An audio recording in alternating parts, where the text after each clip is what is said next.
Utamakan menabung, kunci dari kesuksesan finansial. Jika kamu ingin memiliki lebih banyak uang, cara terbaik adalah menyimpan uang yang sudah kamu miliki. Jangan habiskan, simpanlah. Menabung harus selalu didahulukan sebelum membelanjakannya. Alasan yang sering terjadi mengapa orang tidak menabung adalah karena mereka berharap dari sisa uang setelah membayar semua pengeluaran mereka. Namun, semakin banyak uang yang mereka hasilkan, semakin banyak pula yang mereka belanjakan dan pada akhirnya, mereka tidak akan pernah menabung. Karena itu, lebih baik melakukan sebaliknya dan menabung terlebih dahulu. Jika kamu memiliki utang, jangan khawatir, kamu akan belajar bagaimana cara melunasinya dan meningkatkan tabungan daruratmu sedikit demi sedikit. Berapa banyak yang harus saya tabung? Sangat sulit untuk mendapatkan jawaban yang tepat untuk pertanyaan ini. Beberapa penasihat keuangan menyarankan agar kamu menabung 20% dari gajimu setiap bulan. Namun, ini adalah target yang sangat besar jika kamu belum pernah menabung atau masih memiliki utang. Banyak orang yang berjuang untuk memenuhi kebutuhan dasar mereka dan memiliki utang. Mereka tidak menabung 20% dari gaji mereka. Bahkan seringkali mereka tidak menabung sama sekali. Jadi jangan khawatir, kamu tidak sendirian. Mulailah dengan jumlah terbesar yang bisa kamu lakukan tanpa membahayakan diri sendiri.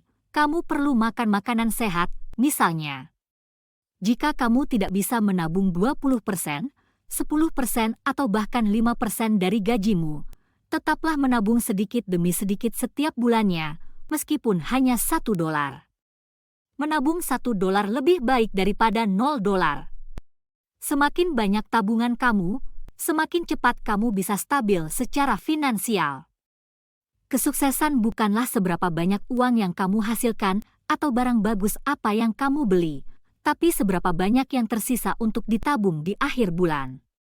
Utamakan kebutuhan diri sendiri. Di Uplifters, kami mengatakan kepada para pekerja rumah tangga migran, utamakan kebutuhan diri sendiri. Ini berarti kamu harus menyisihkan uang untuk tabunganmu dan tidak mengirimkan semuanya ke keluargamu di rumah. Jika kamu memiliki utang, pastikan kamu membayar cicilan minimum setiap bulannya dan tetap mencoba untuk menabung. Mengutamakan diri sendiri bukan berarti bahwa kita tidak peduli dengan keluarga kita. Dalam setiap langkah perencanaan, kita harus melibatkan keluarga kita jika memungkinkan. Kita akan melihat bagaimana caranya di bab berikutnya.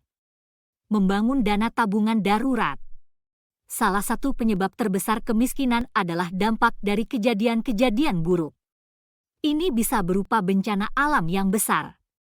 Bisa juga terjadi pada kita atau keluarga kita, seperti sakit, perceraian, atau kehilangan pekerjaan. Jika bencana semacam ini terjadi dan tidak ada tabungan, maka semua orang dalam rumah tangga pun akan menderita. Kamu harus meminjam uang, dan itu akan berbunga tinggi. Tentu saja hal ini bisa berlangsung seumur hidup dan terkadang berdampak pada generasi berikutnya.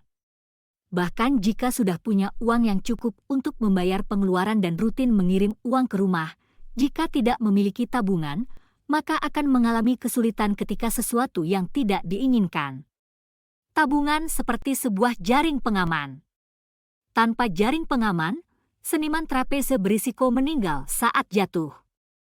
Biasanya, dana tabungan darurat yang disarankan adalah sebesar 3 hingga 6 bulan gaji. Namun, ini tergantung pada situasi keuangan dan berapa banyak orang yang bergantung pada kita. Tujuannya adalah agar kita tidak perlu meminjam uang jika ada dalam keadaan darurat. Memiliki lebih banyak tabungan darurat lebih baik daripada mengambil pinjaman berbunga tinggi yang akan menghabiskan uang hasil dari jerih payah kita. Setelah hal ini dilakukan, maka kamu bisa berkonsentrasi untuk menabung demi tujuan keuangan jangka panjangmu. Jangan gunakan tabungan darurat untuk hal-hal yang tidak bersifat darurat. Setelah menggunakannya untuk keadaan darurat, mulailah bekerja untuk membangun kembali dana tabungan darurat yang telah terkumpul. Bagaimana cara menabung? 1. Cobalah untuk menyimpan uangmu secara auto-debit melalui transfer langsung ke rekening bank setiap bulan, baik di negara tempatmu bekerja maupun di negara asal. 2. Gunakan rekening ini hanya untuk menabung dan buatlah rekening lain untuk keperluan sehari-hari. 3. Pastikan hanya kamu yang tahu tentang rekening bank ini, jangan beritahu siapapun, bahkan keluarga kamu. Akan lebih mudah untuk menabung jika tidak ada yang tahu berapa banyak uang yang kamu miliki. 4. Sebaiknya, jangan gunakan kartu debit atau kartu kredit untuk rekening ini atau jangan menyimpannya agar tidak tergoda untuk menarik uang kecuali jika memang dibutuhkan. 5. Jika tidak memiliki rekening bank, kami sangat menyarankan untuk membuka rekening bank di negara tempat kamu bekerja.